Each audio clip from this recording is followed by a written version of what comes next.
जय Hind dear students. आज physical education में class 11th and class 12th दोनों के लिए कुछ कॉमन चीज़ें हैं लेकिन बहुत इम्पोर्टेंट है।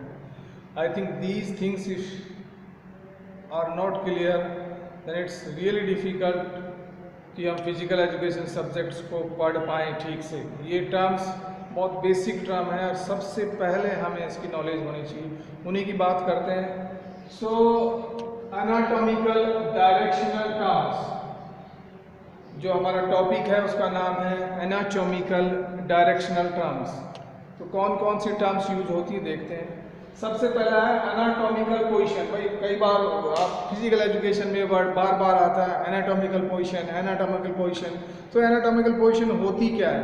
देखिए, एनाटॉमिकल पोजीशन वो होती है जिसमें सेम ऑफ द व्यू हो, मतलब हमारा व्यू सेम हो कि कोई भी चीज़, अगर हमें कोई भी डायरेक्शनल टर्म की बात की जाए तो वो तभी बात होगी जब हमारी बॉडी एनाटॉमिकल व्यू में होगी या एनाटॉमिकल पोजीशन में होगी। दैट मीन्स फेस फॉरवर्ड, पहली चीज़ है फेस फॉरवर्ड। अगर मेरा फेस अब फॉरवर्ड है, सामने है, मैं ऐसे खड़ा हूँ।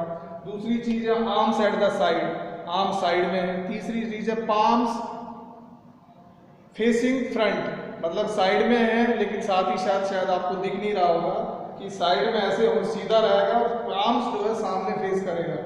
और चौथी चीज़ है फिट पॉइंट फॉरवर्ड, फ्रंट या सामने, जो हमारे जहाँ फिट है, हमारे जो पैर हैं वो सामने फेस करेंगे। तो इतनी सारी चीज़ें होगी। इसका मतलब अगर मैं अब ऐसे खड़ा हूँ, आई थिंक आपको काफ़ी कुछ दिख रहा होगा, तो ये मेरी एनाटॉमिकल पोजीशन है, मतलब सेम व्यू है, सिंपल है। लेकिन मैं अपनी नेक को अगर ऐसे घुमा लेता हूँ तो एनाटॉमिकल पोजीशन नहीं है।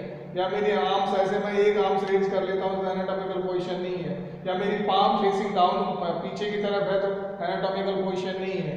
या मैं अपने लेग को ऐसे घुमा लेता हूँ, एक फीट को टर्न कर लेता हूँ, तो ये भी एनाटॉमिकल पोजीशन नहीं है। तो एनाटॉमिकल पोजीशन समझ गए होंगे, बहुत सिंपल है कि सब कुछ एक सेम व्यू में हो। भाई हमारी बॉडी की जो डायरेक्शन एक तरफ हो। एक बार फिर से बता रहा हूँ कि जो एनाटॉमिकल पोजीशन है सेम व्यू होगा, मतलब फेस सामने होगा, हमारी आर्म साइडवेज होंगी, साइडवेज के साथ साथ हमारी पाम फ्रंट होंगी और जो फुट है हमारा वो भी फ्रंट में फेस करेगा। सो यही है एनाटॉमिकल पोजीशन। हमारा जो नेक्स्ट डायरेक्शनल टर्म है, आपने सुना होगा ये वर्ड, बायोलॉजी में भी आते हैं, सुपीरियर और इन्फीरियर। दो वर्ड है, सुपीरियर और इन्फीरियर।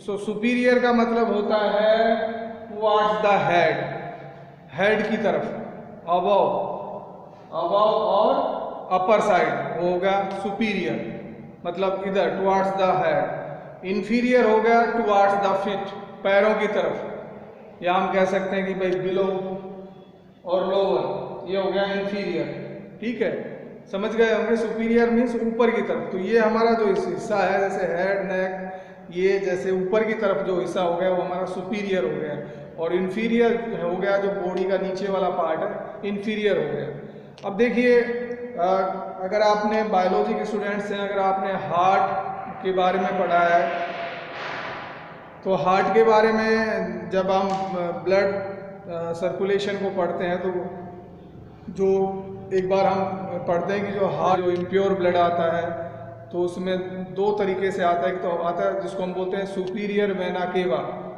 दूसरा होता है इन्फीरियर वेना केवा। अब सुपीरियर वेना केवा का मतलब है कि बॉडी के ऊपर वाला ये जो है, भाई सिर है, नेक है, यहाँ से जो इम्प्योर ब्लड आ रहा है हार्ट में, इसलिए उसको कहा जाएगा सुपीरियर वेना केवा।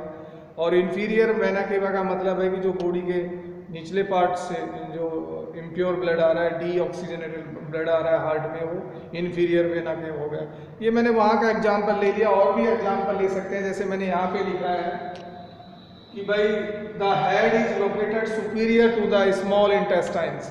अब देखिए, सिर की अगर हम बात करते हैं, हेड की बात करें किसके संदर्भ में? स्मॉल इंटेस्टाइन के संदर्भ में। So head is located superior किसके संदर्भ? To the small intestine. Small intestine के संदर्भ में हेड कहाँ पे लोकेटेड है? सुपीरियर। और अगर हेड के संदर्भ में जो स्मॉल इंटेस्टाइन है वो कहाँ पे लोकेटेड है? इंफीरियर। सो यहाँ पे मैंने लिखा है small intestine located inferior to the head, एक दूसरे के संदर्भ में। तो आपको आई थिंक क्लियर हो गया, सुपीरियर और इंफीरियर बहुत कॉमन वर्ड है, बार बार ये फिजिकल एजुकेशन में आते हैं और बायो में भी आते हैं, तो इनको क्लियर करना बहुत ज़रूरी है। नेक्स्ट जो डायरेक्शनल टर्म है वो है एंटीरियर एंड पोस्टीरियर। ये भी बहुत कॉमन वर्ड है, anterior and posterior. Spell out करते हैं ANTERIOR anterior and POSTERIOR posterior. तो देखिए बड़ा कॉमन सा मतलब है इसका। एंटीरियर मीन्स सामने, यानी कोई हमें सामने से देखता है तो वो हमारा एंटीरियर व्यू को देखता है, एंटीरियर व्यू। और कोई हमें पीछे से देखता है तो वो है पोस्टीरियर व्यू हो गया, है ना। बोलते हैं ना एंटीरियर व्यू और पोस्टीरियर व्यू। या हम एंटीरियर को कुछ इस तरह से भी कह सकते हैं further of the front, further of the front. और पोस्टीरियर को कह सकते हैं फर्दर ऑफ द बैक, या इन बैक ऑफ, या एंटीरियर को इन फ्रंट ऑफ। समझ गए होंगे।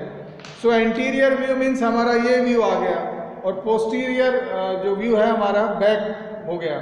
तो किसी भी चीज़ के संदर्भ में हम अगर बोलें कि भाई एंटीरियर व्यू या पोस्टीरियर व्यू क्या है, तो हमें समझ जाना चाहिए कि इनका मतलब क्या होता है। एक बार फिर से बता रहा हूँ, anterior view means in front of, ये जो सामने वाला व्यू है, and posterior view means in back of. ठीक है, बहुत सिंपल है।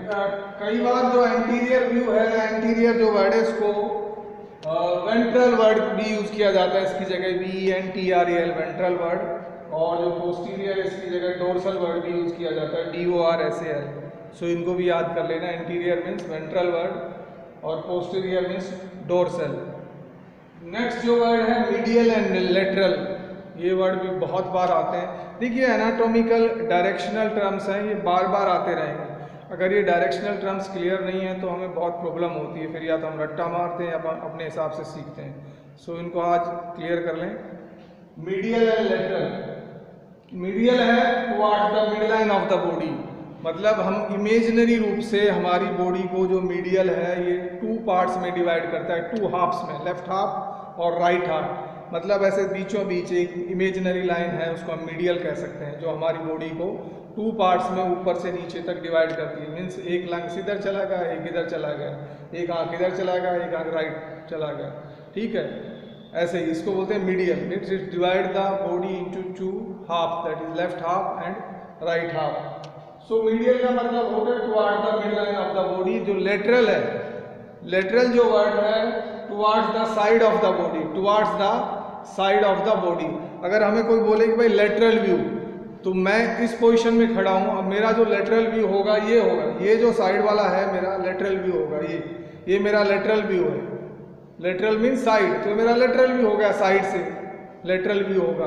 अब देखिए जैसे हम एग्जाम्पल लेते हैं, भाई हमारा हार्ट और लंग्स का क्या रिलेशन है इसके संदर्भ में, मीडियल और लेटरल के संदर्भ में कैसे, तो हम कह सकते हैं कि हार्ट इज लाइज या हार्ट इज लोकेटेड कहाँ पे? In medial to the lungs. Heart कहाँ पे लोकेटेड है? या lies in medial to the lungs. Lungs के संदर्भ में हार्ट कहाँ? मीडियल में लोकेटेड है। वेयर एज हार्ट के संदर्भ में लंग्स कहाँ पे लोकेटेड है? यहाँ पे, lateral. That means lungs lies lateral to the heart, is it? Lungs lies lateral to the heart। एक बार फिर बता रहा हूँ एग्जाम्पल, देखिए एक दूसरे के संदर्भ में होगा। इसमें 2-3 चीजें आती है। एक तो ये वर्ड कहाँ पे यूज होता है कि भाई लेटरल व्यू, लेटरल मीन्स ये साइड का व्यू होगा, ये हो गया। अब जैसे हम लंग्स और हार्ट का और भी एग्जाम्पल ले सकते हैं, बट ये थोड़ा सा ठीक सा एग्जाम्पल बनता है। भाई heart is lies medial to the lungs. Lungs के संदर्भ में हार्ट मीडियल में मतलब स्थित है। Lungs lies lateral to the heart. Heart के संदर्भ में जो लंग्स हैं कहाँ पे स्थित हैं? लेटरल। सो आई थिंक आप समझ गए होंगे। Medial means toward the mid line of the body and lateral means toward the side of the body. और जो मीडियल है that means it divide the body into 2 equal half, that is left half and right half. I think आपको समझ आ गया होगा। Next word है axial body and appendicular body. देखिए, अगर आपने मेरा एक वीडियो देखा होगा तो उसमें मैंने एक्सप्लेन किया था कि एक्सियल बोन्स क्या होती हैं और अपेंडिकुलर बोन्स क्या होती हैं। तो एक्सियल बोन्स वो होती हैं the bones which are protecting और इंटरनल ऑर्गन्स, उनको हम क्या कहते हैं, एक्सियल बेसिकली कहते हैं, ठीक है। और जो अपेंडिकुलर बोन्स होती हैं बाकी सब हैं।